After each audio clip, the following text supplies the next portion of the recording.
Hi everyone, I'm Angie, partner and marketing VP at Crying, a women-founded and women-led creative agency. Today, I'm thrilled to welcome you to another edition of our initiative, Women Who Network, Stories of Connection and Success. As I always say, networking has played a key role in my career, and I have found through many conversations that it is an area that many women still don't feel confident in or need a little push to be encouraged to explore further. At Crying, we're motivated to inspire and empower women to feel more confident in networking, and we believe that by sharing stories and experiences, we can encourage them to connect and grow together. I'm super excited to introduce our special guest today, Solita. Thank you so much for joining us and for being part of this initiative. I'm confident that your story will motivate many women to embrace networking with more confidence. Please let us know more about you. Can you introduce yourself to our community? Thank you. First of all, thank you very much for having me. And we were talking offline, like there's synergy, and I love it when I'm doing a video podcast and there's synergy in the images that we present, right? And we don't understand, it's part of the work that I do as a image consultant and leadership branding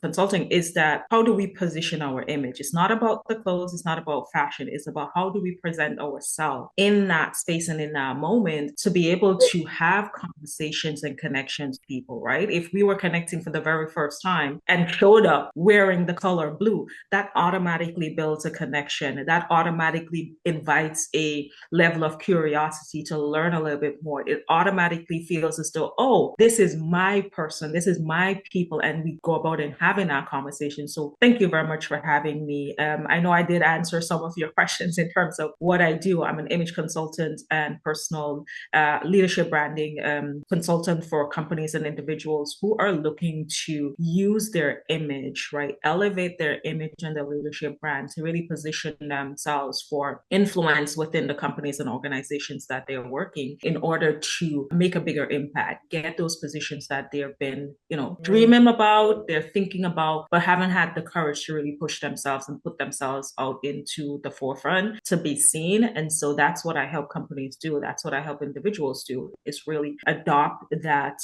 just shift the mindset, shift your mindset thinking it's about fashion. It's not about fashion. Like, it's not about what you wear. It's what is the message that you want to have when you present yourself, when you show up into that meeting, when you show up in that interview, what is the message that you really want to have? So thank you very much for having me. And I hope that some part of this conversation today, there's something that resonates with that person who's looking to be seen within their organization or community that they're in. That's so cool. And I have two short stories because what you just mentioned is pretty powerful. It's not about fashion, it's about what you represent, what you project. So, for example, last year I went with my sister and another coworker to Cannes Lions Festival of Creativity. Yeah. So, that's the biggest event in our industry ever. So, we were like, oh my God, what are we going to wear? We wanted to have this message, but how are we going to capture the attention of someone, in a short period of time that we meet people over there because there is so much happening and we think like, what are we going to do? So our biggest hits of those events that we went is one, a t-shirt that we designed at the agency. My t-shirt said, wearing Latina success. And that t-shirt, girl, I'm telling you, I was stopped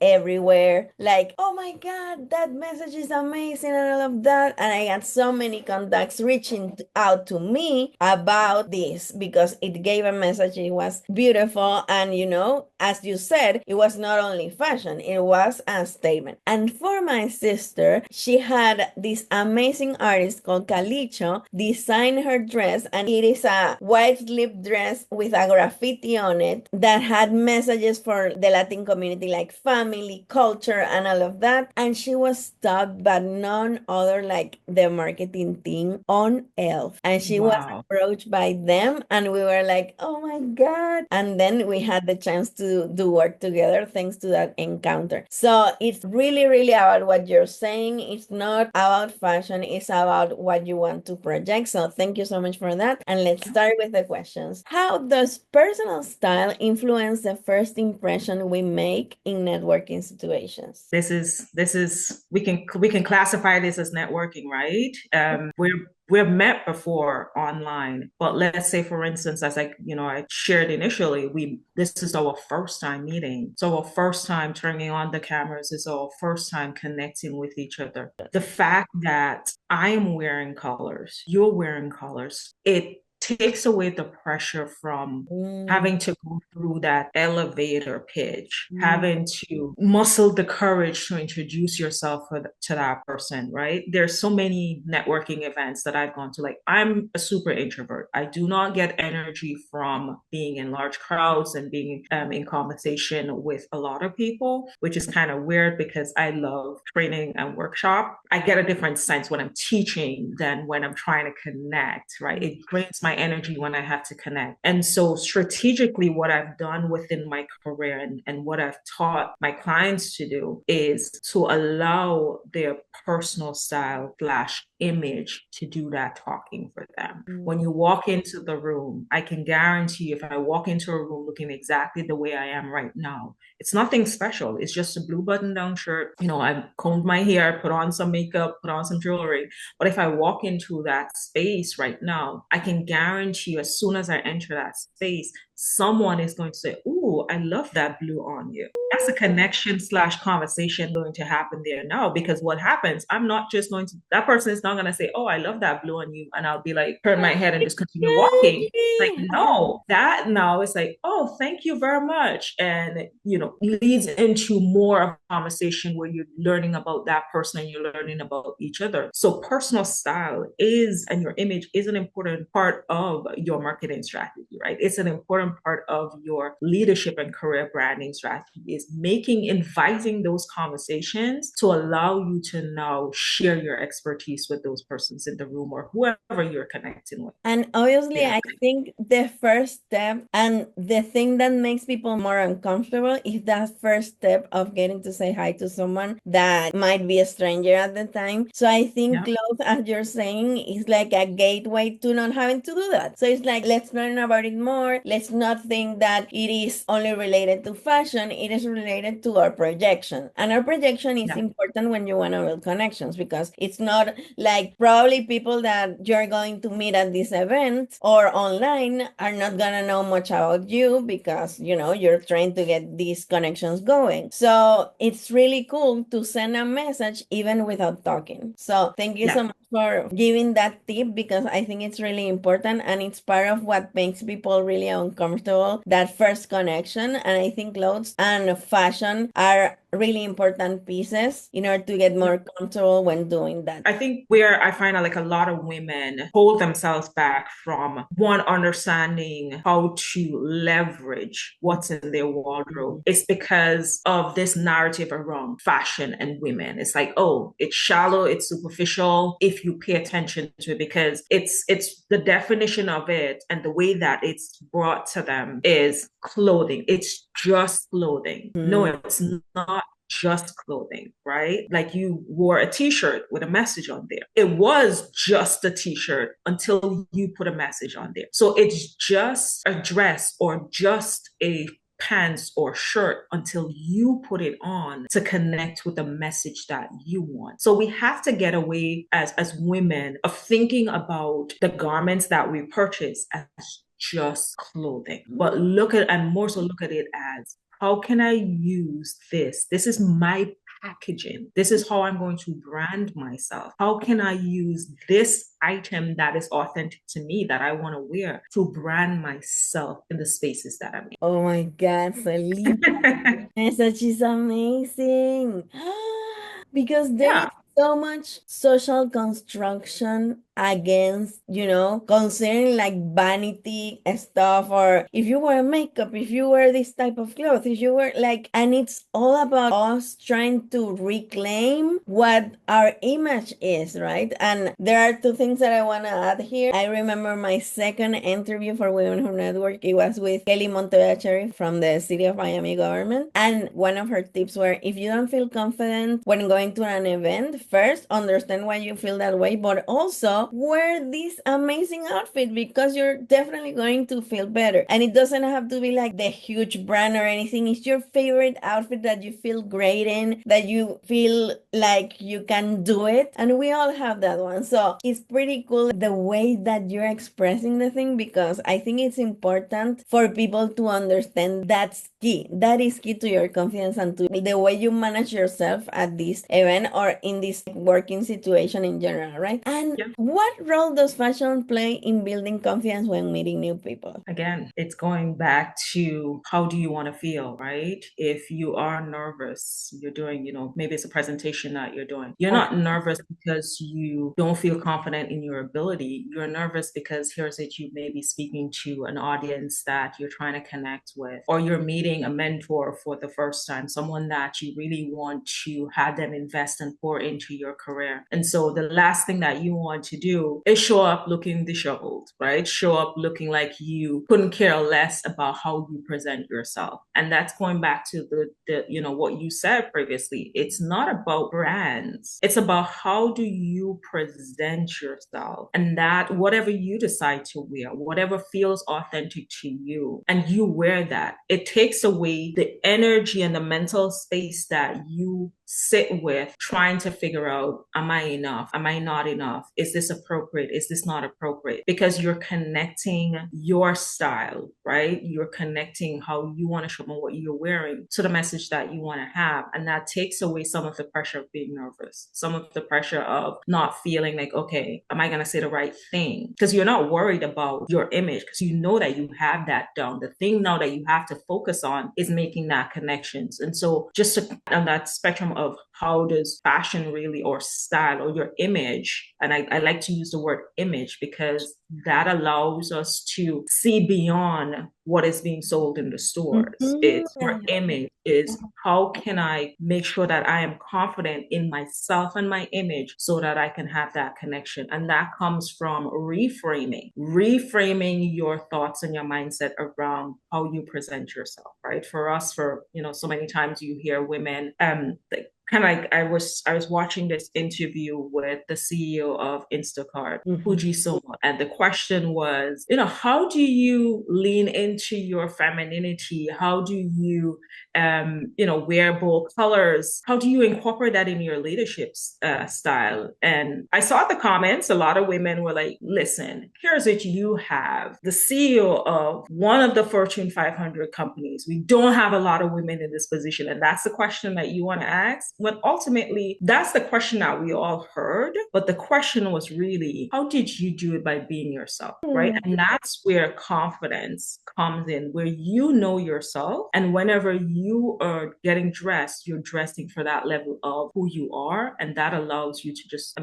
the end of the day, if you're confident in you, it doesn't matter what you wear, you will always show up and give your best self in that position. That sounds strong, Solita. Thank you so much. And how does having image advice change how women approach their careers and networking opportunities? And tell us a little bit about your business as well. They stop seeing it as, at least the clients that I've worked with and, workshops that I've hosted, is reframing and changing that mindset of where we're thinking that we need to shrink, right? We need to hide, wear clothing to hide, right? I talk about this idea in my workshop where we talk about image anxiety, the around, am I enough? Is this appropriate? Is this professional? And we spend all that time trying to downplay who we are as an individual and our skill sets and our, our expertise, that we shrink in the spaces that we're in, right? We don't show up boldly. We don't speak up when we know that we have something valuable to add to the table. And so whenever, I'm coaching women and we're working through that process, is let's reframe how you think about yourself first. Let's reframe how, like, the stories you were told about what to wear, what's appropriate, and let's start transforming your image to match who you are, right? What does that look like?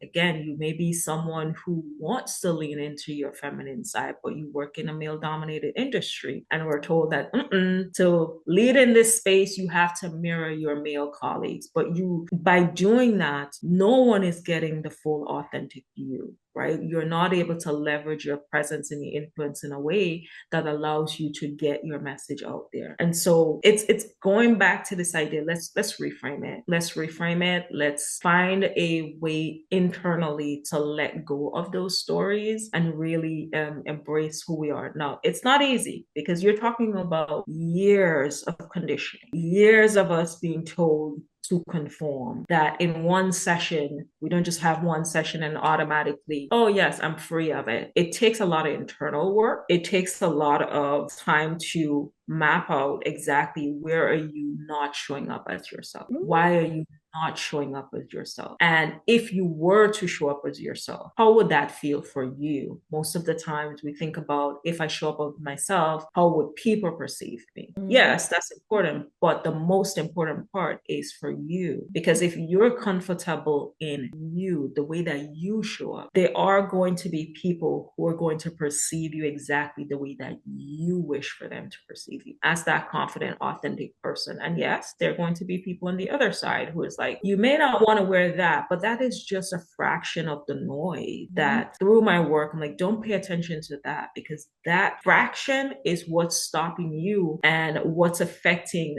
that 99% of experiencing you to your full and authentic self. Wow, I think like every answer to every question is like a huge class. So thank you so much, Solita. I'd love to know about a success story that you have with a client or with yourself in a networking event. Like if you can tell us just one that can illustrate what you're saying, because I think it's so powerful, like the psychology behind it, and also like limiting beliefs that you're just mentioning about us thinking that we need to look a certain way and all of that. Can you share something? Yeah, one of the biggest joys for me is seeing and hearing when, I'm working with a client and they send me a message like, okay, I just wore something that I never thought I would ever wear in my entire life, Oh my in a God. space that I didn't think that I can be this person. Getting that message and hearing that is beyond anything that I could have experienced in the work that I do. Because what that does, I look at it this way, it's a domino effect.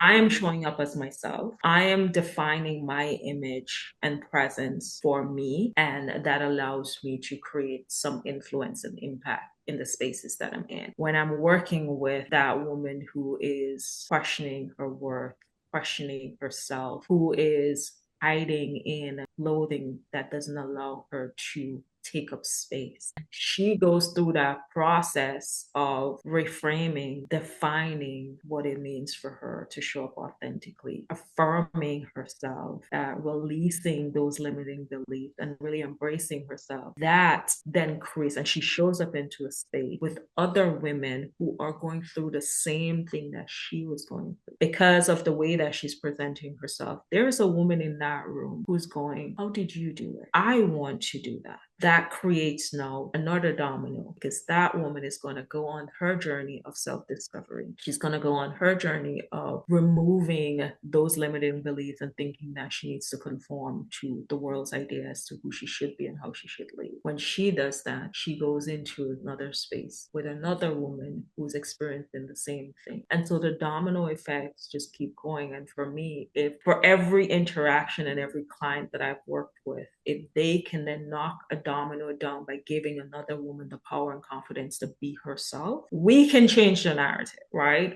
We can change the narrative as to what it means to be a leader, what it means to embrace your femininity, if that is what you want to do, and still lead, knowing that you do not have to shrink to fit into these things. Wow. And I think you're giving us so much, Solita. I want to really, really thank you for giving us this amazing testimony. It's not like a tip, it's like a testimony, because I was coming here with questions prepared about style and about what we need to do and all of that. But I think the most important thing that you said in all of your answers is like you're building confidence the confidence of women that want to really succeed. And I think I resonate a lot with that because we actually started this whole initiative in order for people to understand their power. And I think we all have a lot of power, and because of our, as you said, limiting beliefs or what people have told us, or we need to shrink ourselves and stuff, and we don't reach our full potential because of that. So thank you for the way that you express it, because I think it's a message that is very, very valuable. And I think that we as women, we need to change the narrative around what we wear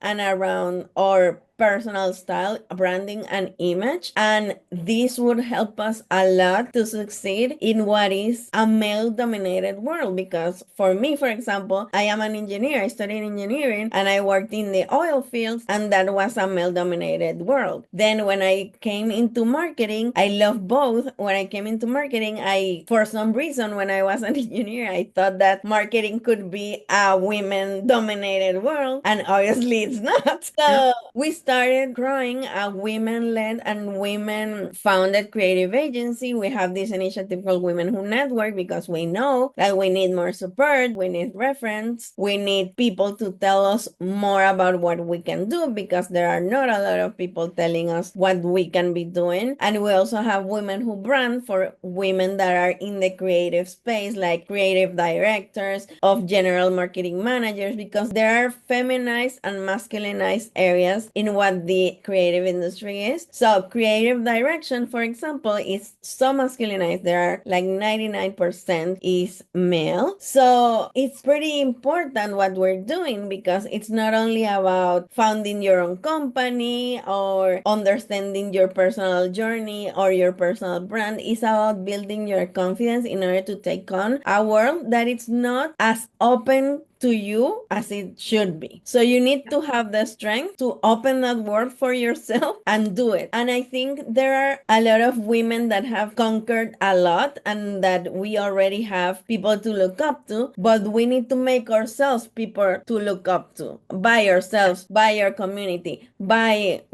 everyone. So I think this is so powerful. Thank you so much. And my next question is, do you have a question for me? So you just shared that you work in male dominated industries, right? From engineering now Mhm. to marketing, and more specifically, I think marketing there, because there's so many angles to it. It may be a little bit more forgiving to Mhm. women in the space. But I am curious because there are a lot of women that I've worked with. I came from a banking industry, right? Male dominated, the finance industry. And so I'm curious, and for those women who are listening, like how do you navigate, like knowing yourself today, how would you navigate that space differently? And would you have changed, or do you see that there would have been any impact in you being the individual that you are today in that space? Because I can imagine just being in that space, you might have been fed the same narrative, right? To be successful, you have to adopt more masculine energy, and that includes the way that you showed up. So I'm curious on that. Oh, thank you so much for that question. You mean in my engineering journey, right? Yes, yes. So for me, I've analyzed myself a lot throughout the years, and I've come to find out that thanks to my mom and dad always telling me that I could achieve whatever I set my mind to, I could do anything, and those sort of statements were recorded in my brain to a measure that I went into the engineering industry. And when we talk about style, I didn't have like a mindset into that at the time, because, it was more overalls, uniforms. And even when I transitioned to marketing, I realized even the presentations that we did were like horrible. So there is not until you get to this executive side of it, when you're in operational stuff from engineering, it's not like there's a lot of attention paid to style. But in terms of my personality, I think that I was always able to project myself as I wanted to. Even I said for like people that work around me, because I worked as a lead engineer, for example, and I had a crew. So obviously the crew was all male and there were like 6 people. And at the time, the crew was the one that took care of the mechanical stuff, like put together the tools and all of that. And a lot of the engineers were like, do this and do that. And a lot of the crew were like, I'll put it together, but I don't know what it does. So when I saw that, I was like, this does this tool is for this, and this is gonna help those do that. And I have this coaching training ability to me that I love, and that make them see me as someone that has given them more attention and given them more skills that the others one. So when we went and do our job, they were trying to help me a lot and like understanding more about what we were doing. And that at the end helped the job as a whole and the company as a whole. So for me to be able to express my personality and to bring to the table my skills, and even like there were no executives telling you that you needed to explain something to them, right? But I wanted to Yeah. because I was working with them and I was like, why don't you know this if this is what you're doing? So let's learn more. And I even encouraged them to go and learn and all of that. So it became second nature to me, like even though I have 2 sisters and I study in a Catholic school, so the majority of Oh, girls. same, same. Yes, for me, it's like it was like 90% girls in any classroom. So going into this industry, I didn't feel like I didn't get a mindset around being in a male-dominated industry until I got into marketing, actually. Oh, Really, yes, because I think that in engineering, I'm feeling the guys knew that we were a minority. So they were like, let's do this. And it was understood they were in that environment. So for us, it was like, okay, let's do this. And there was a lot of respect towards us and in general. But I think in the marketing industry, it might be a little bit different, I think. so how do you navigate as and I love the fact that when you got into that space engineering originally, it's yes, you might not have had the Mhm. conversation around presence in terms of your image, but it was more of presence in terms of being My available attitude. as a resource and your skills. And so I love that. And then of course showing up as yourself, making that decision that I'm going to show up as Anggie, right? I am Anggie, this is me, and these are the things,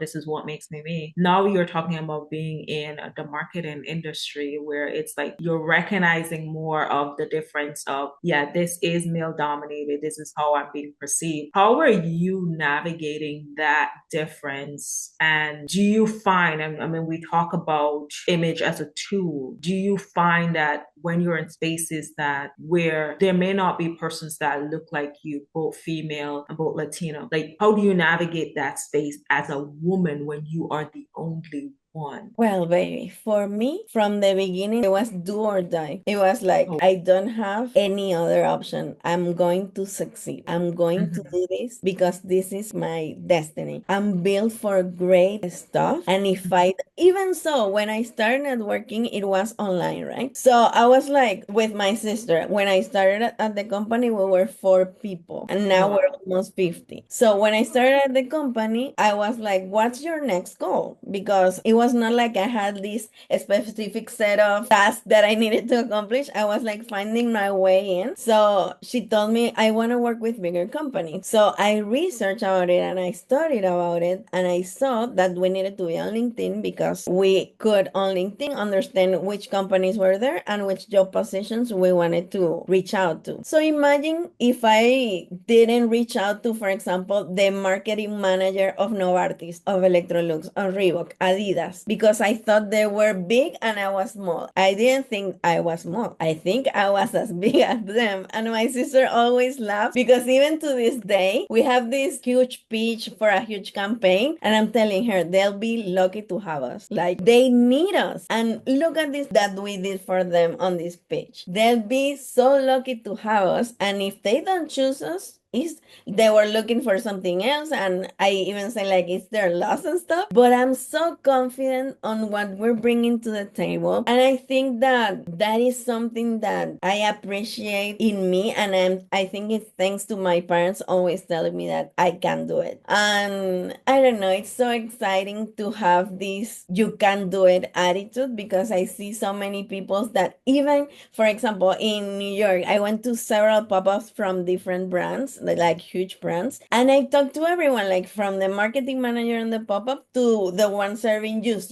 And when I talked to the one person like serving the food and stuff and wanted to network with them because I love networking, they were like, "No, I don't have what you need in order to move forward because I don't think I have connections. I don't think I'd be helpful for you." And I'm like, everyone has connections, baby. You must be in a community in some place. You must have someone that you can reach out to. And it was not at that specific moment, it was not about me getting the connection. Then it became about them understanding they had value, and me not, like, I can't deal with people that don't understand their true value and that don't understand that they can do stuff, right? So this is part of why I started the initiative, because I was getting asked stuff like, how can I go and talk to people I don't know? And I asked myself, if I had that question at the time when we were starting, it wouldn't have happened for us, right? So I'm like here fearful of so many women not understanding that they have a lot of things to bring to the table, a lot of value, and that if they do it, not only their realities can change, but also whole industries, whole companies, the world, and all of that. So that's why we do it. And thank you so much, Solita, for the question. Oh no, I'm happy to hear your story because that's exactly it, right? Where you talked about not knowing our value, not knowing our worth. And it's not, to be honest, if we are supposed to be a fly on the wall with these women, it's not that they don't know their value or their worth, but they've been conditioned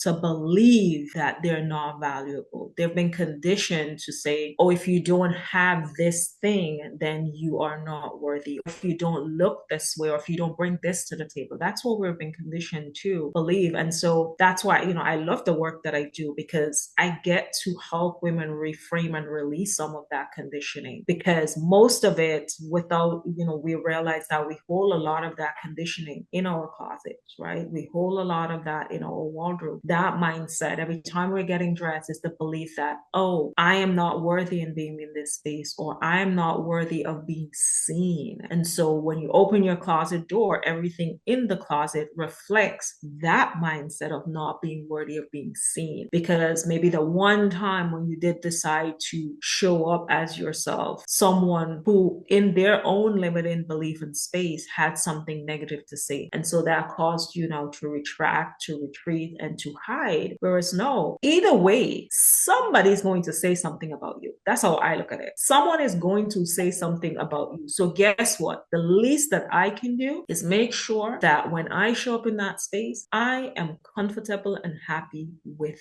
me. If I'm comfortable and happy with me and how I show up, thank you, but no thanks. That's it. Thank you so much, Lolita. Thank you so much for sharing your incredible insight with us. It's truly inspiring to hear how networking has shaped your journey. To all of you listening, reading, or watching, remember, your network is your net worth.